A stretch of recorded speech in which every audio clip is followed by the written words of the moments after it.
బీహార్లోని జముయి జిల్లా సికింద్రా గ్రామంలో ఉంటోంది సుగుణాల లక్ష్మీదేవి. పేరుకు మాత్రమే లక్ష్మీదేవి. ఈమెకు వయసు మీదకు రాగానే తన నవ యవ్వనాన్ని పక్కింట్లో ఉండే అమిత్ కుమార్ ఠాకూర్కి ఇచ్చేసింది. బీహార్ ఠాకూర్లు అంటే బలిసిన వారు. ఈ బలిసిన వారి ఇంట్లోనే ఉంటారు ఓ చిన్నదొర. ఆయన పేరే ఈ అమిత్ కుమార్ ఠాకూర్. ఈయన గ్రామంలోని ఏ బ్యూటీని కూడా దగ్గరకు రానివ్వలేదు. కానీ తన అందం చూసి వచ్చాడని లక్ష్మీదేవి 17 ఏళ్లకే తన యవ్వనాన్ని సమర్పించుకుంది. ఇక ఎంతైనా చిన్నపాటి దొరకదా, ఆమె చిరు కోరికలను కూడా తీర్చేవాడు. అంతేకాదు లక్ష్మీదేవికి కూడా ఠాకూర్ లవర్ అని పిలిపించుకోవడం గొప్పగానే ఉండేది. ఈ లక్ష్మీదేవిని దగ్గరలోని జజల్మాట్ టౌన్ కి తీసుకెళ్లి సినిమాలు చూపించి ఐస్ క్రీములు నాకించి బైక్ మీద తిప్పేవాడు. వచ్చే దారిలో తోటలోకి తీసుకెళ్లి సాయంత్రం వరకు పళ్ళు తిని మళ్ళీ ఇంటి దగ్గర దిగబెట్టేవాడు. అంతేకాదు ఇంట్లో ఎవరో లేకుంటే తన ఇంటికి కూడా తీసుకెళ్లి లక్ష్మితో ఎంజాయ్ చేసేవాడు ఈ ఠాకూర్.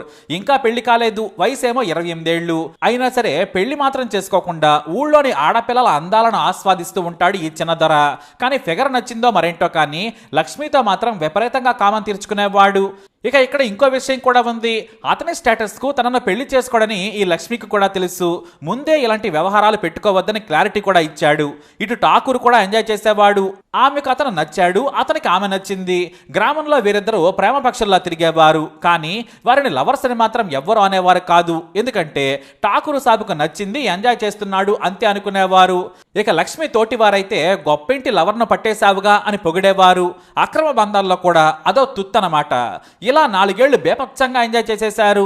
2-3 సార్లు ఆమెకు గర్భం కూడా తీయించేశాడు ఈ అమిత్ కుమార్.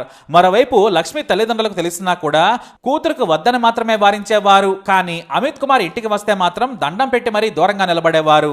ఇక ఏమైనా డబ్బులు కావాలంటే బయట అప్పులు తీసుకోకండి, తాను ఇస్తానని చెప్పేవాడు. నిజంగానే లక్ష్మి తన తండ్రికి డబ్బులు కావాల్సినప్పుడల్లా 10,000, 25,000 అలా తీసుకుని వెళ్ళిపోయేది. అలా ఆర్థికంగా కూడా బయటపడ్డారు. కానీ వయసు దాటిపోతూ ఉండడంతో లక్ష్మికి పెళ్లి నిర్ణయించారు తల్లిదండ్రులు. కానీ లక్ష్మికి ప్రియుడిని విడిచి ఉండడం అస్సలు ఇష్టం లేదు.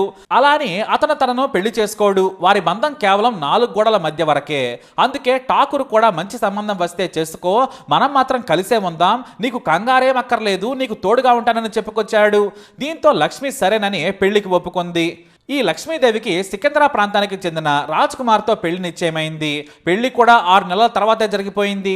ఒకవైపు పెళ్లి చూపులు చూసినా కూడా ప్రియుడు ఠాకూర్తో మాత్రం తప్పుడు పనులు మాత్రం ఆపలేదు కామదేవి. ఇక పెళ్లికి ముందు రోజు కూడా పెళ్లి బట్టలు కొనిపెడతానని టౌన్ కు తీసుకెళ్లాడు. బట్టలు కొనిపెట్టి కావాల్సినవన్నీ ఇప్పించి మళ్లీ తోటలోని పళ్ళు తిని మరుసటి రోజున ఇంటికి పంపించేశాడు. ఆమెకు సైతం ఠాకూర్ తో గడపడం కిక్కిచ్చేది. ఇక పెళ్లి జరిగిపోయింది. లక్ష్మీదేవి సికింద్రా అనే గ్రామంలోనే అత్తారింటికి వెళ్ళింది. కానీ ఠాకూర్ మాత్రం ఫోన్ లో నిత్యం టచ్ లో ఉండేవాడు. ఇటు దేవి కూడా కొత్త భర్తతో అత్తారింటికి వెళ్లినా ప్రియుడిని మాత్రం మరిచిపోలేకపోయింది. ఆమె భర్త రాజ్ కుమార్ పెళ్లి తర్వాత కొత్త ఎలక్ట్రిక్ ఆటో కొన్నాడు. అంతకుముందు పాత ఆటో నడిపేవాడు. కానీ పెళ్లి తర్వాత కొత్త ఆటో కొనుక్కొని కష్టపడుతూ నడుపుతూ ఉన్నాడు. అయితే ఫ్యామిలీని జలాల్మోడ్ పట్టణానికి షిఫ్ట్ చేశాడు. టౌన్ లోనే ఉంటూ ఆటో నడుపుకుంటూ జీవనం సాగించడం మొదలు పెట్టాడు. అయితే ఈ ఠాకూర్ ను భర్తకు కూడా ధైర్యంగా పరిచయం చేసింది ఈ సుగుణాల దేవి. మా ఊరి దొరగారబ్బాయి, మన ఫ్యామిలీకి దగ్గర వ్యక్తిని చెప్పుకొచ్చింది. పైగా ఈ సదర్ ఠాకూర్ దేవి ఇంటికి తండ్రితో కలిసి వెళ్ళాడు. దీంతో రాజ్ కుమార్ కూడా మొదటిసారి వచ్చాడని అనుమానించలేదు. అయితే ఎప్పుడైతే భర్త ఉదయం ఆటో తీసుకుని బయటకు వెళ్లేవాడో రాత్రికి కానీ వచ్చేవాడు కాదు. ఉదయమే లంచ్ బాక్స్ తీసుకుని వెళ్లిపోయేవాడు. చుట్టూ టౌన్ లోనే కాదు దగ్గరలోని తన గ్రామానికి కూడా ఆటో నడుపుతూ ఉండేవాడు. అలా రోజుకు 1000 రూపాయలు సంపాదించేవాడు.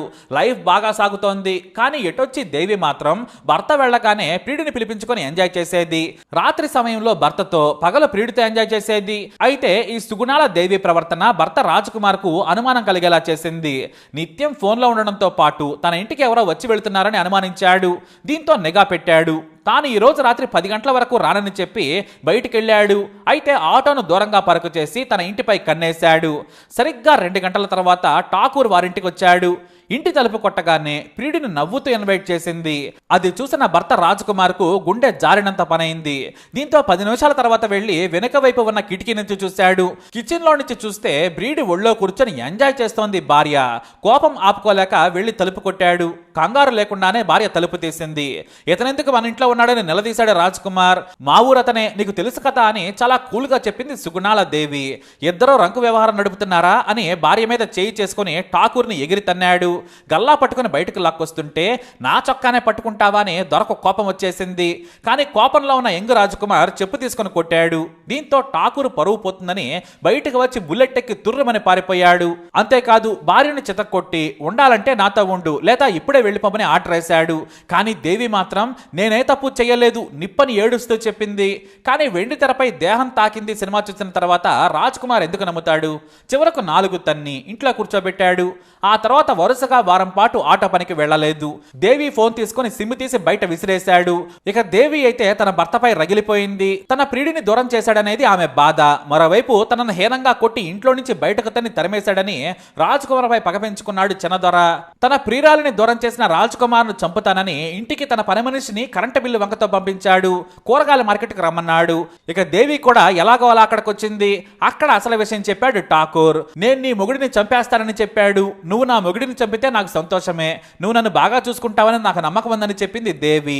దీంతో ఠాకూర్ తనకు తెలిసిన పాత నేరస్తులను పిలిపించుకున్నాడు. ఆ ప్రాంతానికి చెందిన తన దగ్గరి బంధువైన చోటు ఠాకూర్ అలియాస్ నమ్దేవ్ కు రాజ్కుమార్ ను చంపే బాధ్యత అప్పగించాడు. రాజ్కుమార్ ను చంపితే లక్షిస్తానన్నాడు. వాళ్లేమో మరో 50,000 డిమాండ్ చేయగా చిన్న దొరైనా సరే కాస్త బేరం ఆడాడు. 1,40,000కు బేరం కుదుర్చుకున్నాడు. ఆ వెంటనే క్యాష్ మొత్తం వారి చేతిలో పెట్టాడు ఠాకూర్. డబ్బు చేతిలో పడగానే పనిలోకి దిగారు హంతకులు. మొదట ఆటో కావాలని ఈ చోటు రాజ్కుమార్ ను సంప్రదించాడు. మీ ఆటో ఫ్రెండ్ ఒకతను మీ నంబర్ ఇచ్చాడని కాల్ చేసి 600 రూపాయలకు పక్క గ్రామానికి వెళ్లి సాయంత్రం రావాలని చెప్పాడు. రాజ్కుమార్ సరేనన్నాడు. సరిగ్గా సాయంత్రం వేళ ఆటోలో ప్రయాణిస్తూ ఉండగా వెనుక బైక్ మీద ఇద్దరు ఫాలో అవుతూ ఉన్నారు. మాటల్లో పెట్టి రాజ్కుమార్ వీపుపై చోటు 3 సార్లు కాల్పులు జరిపాడు. కానీ ఆటో వేగంగా ఉండడంతో బుల్లెట్ గాయమైన రాజ్కుమార్ స్పీడ్ కంట్రోల్ చేయలేకపోయాడు. ఆ ఆటో కాస్త రోడ్డు పక్కన పొదల్లోకి వెళ్లి లోయలో పడింది. దీంతో ఆటోలోని చోటు పడుతూ లేస్తూ అక్కడ నుంచి వెనుక ఫాలో అవుతున్న ఫ్రెండ్స్ బైక్ పై పారిపోయాడు. ఈ ప్రమాదం తర్వాత మరో నిమిషమే ఆ వెనకే వస్తున్న మరో ఆటో నడుపుతున్న వ్యక్తి డ్రైవర్ రాజ్కుమార్ ను గుర్తించాడు. పొదల్లో రక్తపు మడుగులో పడి ఉన్న రాజ్కుమార్ ను కాల్చారని గుర్తించి తన ఆటోలోనే హాస్పిటల్కి తీసుకెళ్లాడు. హాస్పిటల్లో డాక్టర్ల సూచనలతో పోలీసులకు ఫిర్యాదు చేశాడు. రాజ్కుమార్ చావు బ్రతుకుల మధ్య కొట్టుమిట్టాడుతూ ఉన్నాడు. కానీ ఈ ఘటన స్థానికంగా సంచలనం కలిగించడంతో ఎస్పీ శౌర్య శివన్ ఈ కేసును పర్సనల్ గా మానిటర్ చేశారు. సోషల్ మీడియాలో ఆటో వీడియోలు వైరల్ గా మారాయి. దీంతో పోలీసులు భార్య నుంచి విచారణ మొదలుపెట్టారు. ఎందుకంటే పెళ్ళై 1.5 ఏడాది మాత్రమే అవుతోంది. పైగా ఆమె మాటలు వారికి అనుమానం కలిగించేలా చేశాయి. ఇంతలో హాస్పిటల్ బెడ్ పై ఉండే పోలీసులకు అమిత్ కుమార్ ఠాకూర్ అని పేపర్ మీద చాలా నీట్ గా రాసి చూపించాడు రాజ్కుమార్. ఇక అప్పటికే పారిపోయాడు మన చిన్నదొర. కానీ అతని కాల్ డేటాను పరిశీలించగా ఈ చోటు ఠాకూర్ యాదవ్ తో నిత్యం మాట్లాడుతున్నట్లు చూశారు. అంటే ఈ చోటు ఠాకూర్ దొరికిపోయాడు. పోలీసుల వలపన్ని ఈ చోటుతో పాటు సోను, విష్ణు అలాగే మరో వ్యక్తిని కూడా అరెస్ట్ చేశారు. అయితే హత్యలో తన పాత్ర లేదని తన ప్రియుడే చేశాడని సుగుణాలదేవి నాటకాలాడింది. కానీ చివరకు తానే చంపానని చెప్పినట్టు ఒప్పుకుని జైలు పాలైంది. ఇక చిన్నదొర వారు డబ్బు బలుపుతో పరారీలో ఉన్నారు. తన రాజకీయ పలుకుబడితో కేసును తప్పుదోవ పట్టించే ప్రయత్నం చేసిన ఎస్పీ సీన్ లో ఉండడంతో ఆ పప్పులు ఉడకలేదు. అతని కోసం ప్రత్యేక టీంలు గాలిస్తున్నాయి. అలా పెళ్లికి ముందు ప్రియుడినే, పెళ్లి తర్వాత కూడా కోరుకుని మొగుడిని చంపించింది కామదేవి. ఇక హాయిగా పెళ్లి చేసుకుని జీవితంలో సెటిల్ కాకుండా తన ప్రియురాలు కావాలని కోరుకుని అమాయకుడిని చంపించాడు నీచుడు అమిత్. మొత్తం మీద వీర రసపట్టు పిచ్చికి అమాయకుడి బలయ్యాడు. వీళ్ళంతా ఇప్పుడు జైల్లో చెప్పకూడదు తినాల్సిందే. మరి సుగుణాల దేవిపై మీ అభిప్రాయం ఏంటి? కమెంట్ ద్వారా తెలియజేయండి. ఈ వీడియో అప్డేట్స్ కోసం మై ఛానల్ ఫాలో అవ్వండి. అలాగే తప్పకుండా సబ్స్క్రైబ్ చేసుకోండి.